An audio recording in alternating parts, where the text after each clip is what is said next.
Good morning, good afternoon, good evening, folks. Michael Zuber, one rental at a time. And I'm going to pass the baton to Dion, who doesn't know it's coming because he just found a topic and I thought he should set it up. Thank you for that, Zuber. So I was having a conversation with Millennial Mike the other day about the unfortunate situation some friends of mine's kids are in. They are what we would call affluent. 16th birthday, $100,000 car. Oh, Live in a compound. Live in a town where you have a gated community with a person staffing the gate. Um, Never really struggle for much. Go to whatever school you want to, whatever school your parents want you to go to. You think they're set for life. Imagine if that was you. Sounds great. You grow up, silver spoon in your mouth, kind of situation. What can that person do? Not the parent who has succeeded and gained wealth, but the person growing up in that situation. What can you ever do in life that comes close to comparing to when you were 13? So I think one of our superpowers, so I want to ask you a little bit about this, is our childhood, in that we didn't grow up wealthy. So let's start with Millennial Mike, and then we'll work our way this way. Sure. Tell us a little bit about your childhood. uh, I am the oldest of six children from three different fathers. We were evicted when I was a kid. We were poor, lived on food stamps, Section 8 housing. Um, just power was shut off in the wintertime in North Dakota, and by law they have to turn it on for at least 30 minutes every 2 hours because you could freeze to death out there. The only reason I know those laws is because I grew up in that, and I could not have been more blessed to have that childhood. I am so grateful that I was given the opportunity to learn how to struggle and fight and work for what I want in life. Because if you're pampered, if you're spoiled, you don't develop that muscle and possibly ever. And in my case, that was not what happened. So I'm so grateful that I did grow up with all that struggle because it made me who I am and it's helped me accomplish goals throughout life. And Zuber, a little bit about your yes. childhood. Yeah. So, again, I think I've shared a bunch on this channel. My childhood wasn't great, money wasn't around, but I'm actually thinking a little bit farther ahead. Um, so, I don't know that I've shared this. So, I went to public school all my life. It was a bad environment, fights all the time, didn't win a lot. Um, And I remember my mom, I was in eighth grade, literally telling my dad and I that she was afraid I wasn't going to come home one day, right? Because I mean, I got jumped and it was bad. And so fast forward a little bit, I end up getting into a private Catholic school, St. Francis. It's on Miramonte. Um, to say I was a fish out of water is an understatement. I had to take a bus to school, right? I walked to a bus stop, took a public transportation. I don't know, it was like 8 miles away, 10 miles away. Um, and my peers, right, the kids in the class, they felt underprivileged if they had a BMW 325, right? Or I mean, and kids were paying for lunch with $100 bills, and in high school it wasn't beer that was a thing. It was hard drugs were around, and money was everywhere. And um, those kids. First off, I don't talk with anybody from high school. I never was comfortable. It was one of the worst 4 years of my life.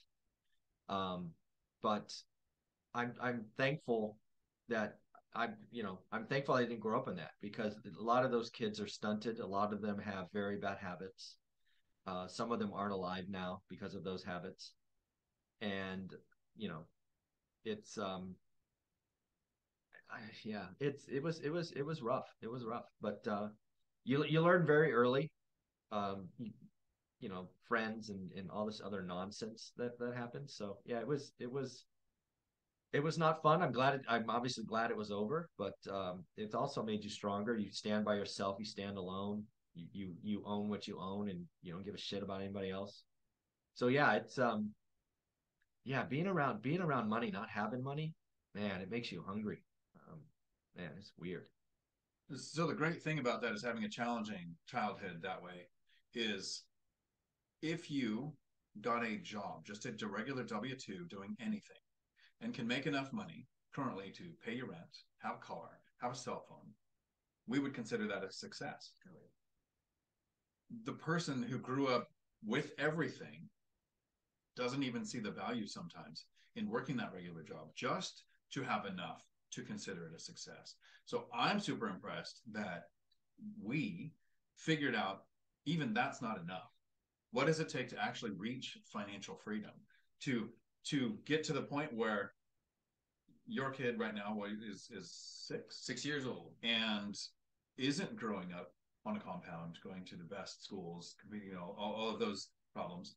But by the time he's 18, like my kids, when they were that age, we were not wealthy. Mm-hmm. But now they've actually had conversations where they say, I'm really glad that I didn't really discover money until later in life, that they had a more challenging childhood, because we've had this conversation where, look at these examples of kids that we know that are growing up with everything and the challenges that they're facing. You cannot properly appreciate sweet without knowing what bitter tastes like. I think that might even be biblical. I'm not sure where that one comes from. The best part about where I'm at now, even though I'm not at financial independence yet, I've significantly improved my income through getting a good job and also from tons of cash flow from rental properties. I'm doing better than anyone in my family tree ever even thought possible. But the best part about the money, being able to fly down to attend this event and take a vacation, is remembering back to the brokey days when I was a chump and had to eat $4.50 pancake, bacon, and eggs at Denny's because their extra value meal is all I could afford, and that would be what I would pick up if it was like a work shift and I hadn't eaten anything all day. Like the brokey days when I chat with other people who were poor like me or broke at one point. We can laugh about what it was like, and I still drive my 30-year-old car. The lumberjack landlord, 30-year-old car. The lumberjack landlord and I became friends because I sent him a message, or he sent me a message about, I posted about my old busted Geo, and he was like, well, let me show you what my old busted car looks like. Then we flexed on each other, our beaters in our driveway. The only nice car in my driveway was my patrol car, and he was like, well, you got me beat. That's a new car. Like, what? I didn't buy it. It was issued. That's what I appreciate. So the importance for this topic for me is, if you're starting your path to financial freedom and you feel like you're struggling because those first few years feel like they take forever. My story was 4 years before. In 4 years, I did 2 transactions. So it's not like you can have 30 units by the time you're 19, but that's not everybody. Your kids will appreciate it later that you went through this struggle, because our biggest, in my opinion, responsibility as a parent isn't to give our kids everything when they're kids. It's to give them what they need. But really, your goal, my goal, is to not become a burden to our kids when we are older. So as you're working towards financial freedom, yes, your kids might do without some things, like every streaming service. Those are ways to watch different shows. Got it. Check it. And when they're adults, they'll remember that they didn't grow up with everything, and that it's worth working for things that you want. So you shouldn't feel bad if it takes time and effort to reach financial freedom and you don't do it before you have kids. Not everybody can do that. Yeah, as I kind of think back to this topic and now helping thousands of people, and we kind of talked about this yesterday with one of the questions, right? Nobody here has a time machine. It doesn't exist yet. So own what you own. You can only control tomorrow, not yesterday. Just take one more step forward, right? Jason Pritchard, who was at the event yesterday and is in that my second book, chapter 14, right? He did something that I would consider ludicrous and risky, right? He burned the boats. He jumped in full time, just like all the social media gurus talk about. And I'm like, that, I mean, I had a kid, I had this, I'm just like, what? It's not who I am. It's not my risk profile. And he basically tells the story. He never worried about the finish line. He was only worried about the next step, because he knew if he got to the next step, he could figure out the next step. I think too many people, and we see that sometimes in the questions, is they're thinking like 5 steps ahead, and you've just got the chessboard layup. Move a pawn, right? Just move a pawn. So it's fun to think about. That was one of the only things I wrote down yesterday as a note, was that statement. No one has a time machine. Nobody can go back into the past. And so then I wrote, we are all equally stuck in the present. And the only way forward is to move forward. I like it. Thank you very much, folks. Awesome. Take care. Ciao.